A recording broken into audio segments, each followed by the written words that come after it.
Hello दोस्तों, कैसे हो आप सब। उम्मीद करता हूं कि आप सभी मस्त होंगे।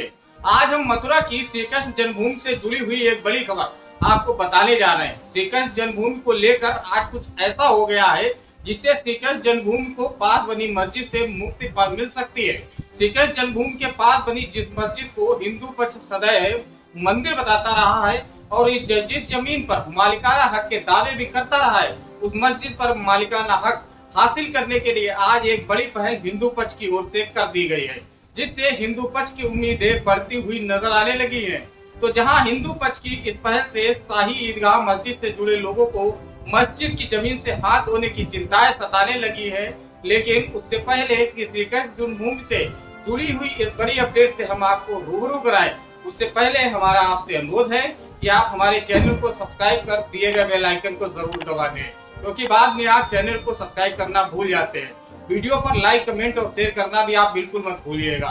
देश में एक और जहां ज्ञानवापी परिषद में एसआई का सर्वे चल रहा है, जिसकी वजह से ज्ञानवापी चर्चाओं में बना हुआ है, तो वहीं अब श्री कृष्ण जन्मभूमि का विवाद का मामला भी सुप्रीम कोर्ट पहुंच गया। उत्तर प्रदेश के मथुरा के श्री कृष्ण जन्मभूमि विवाद में कृष्ण जन्मभूमि मुक्ति निर्माण ट्रस्ट ने सुप्रीम कोर्ट में एक याचिका दाखिल कर ज्ञानवापी जैसे सर्वे को कराए जाने की मांग की है, जिसके बाद अब श्री कृष्ण जन्मभूमि पर भी विवाद गहराने के आसार बनते जा रहे हैं। सुप्रीम कोर्ट में यह याचिका श्री कृष्ण जन्मभूमि मुक्ति निर्माण ट्रस्ट के अध्यक्ष आशुतोष पांडे की तरफ से सुप्रीम कोर्ट के अधिवक्ता सार्थक चतुर्वेदी द्वारा दाखिल की गई है। दाखिल याचिका में कहा गया है कि विवादित भूमि के संबंध में याचिकाकर्ता और प्रतिवादी नंबर 1 द्वारा किए गए दावे की विश्वसनीयता सुनिश्चित करने के लिए इसका वैज्ञानिक सर्वेक्षण कराया जाना बेहद जरूरी और अनिवार्य है। यह सर्वेक्षण आवश्यक डेटा को प्रदान करेगा, जिसकी सटीकता की पुष्टि करेगा और किसी भी निर्णय या निष्कर्ष पर पहुंचने के लिए एक विश्वसनीय डेटा का होना बहुत जरूरी होता है।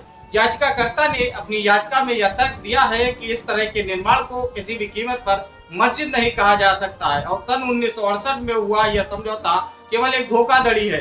दाखिल याचिका में शाही मस्जिदी ईदगाह प्रबंध समिति को प्रतिवादी बनाया गया है और याचिका में संपत्ति पंजीकरण में विसंगतियों के बारे में भी चिंता जताई गई है। इसके अलावा याचिका में यह भी कहा गया है कि विवादित भूमि का धार्मिक इतिहास और धार्मिक संदर्भ समझने के लिए साइट के महत्व को पूरी तरह से समझना बेहद जरूरी है और इसके लिए उचित वैज्ञानिक सर्वेक्षण और इसके अतीत की व्यापक जांच और अध्ययन करना बेहद जरूरी है।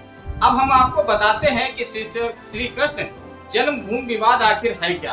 दरअसल मथुरा में श्री कृष्ण जन्मभूमि विवाद काफी पुराना विवाद है और यह विवाद 13.37 एकड़ जमीन पर मालिकाना हक से जुड़ा हुआ है।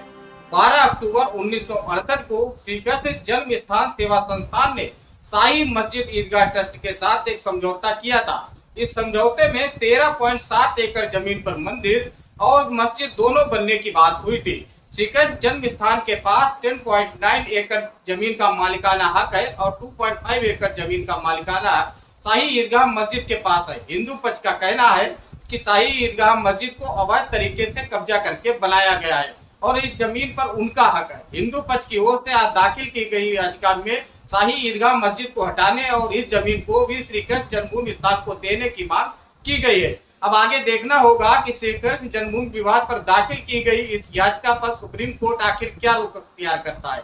आपको हमारी यह खबर कैसी लगी कमेंट बॉक्स में बताएं और चैनल को सब्सक्राइब जरूर कर दें, क्योंकि अच्छे लोग कभी भी किसी को निराश नहीं करते।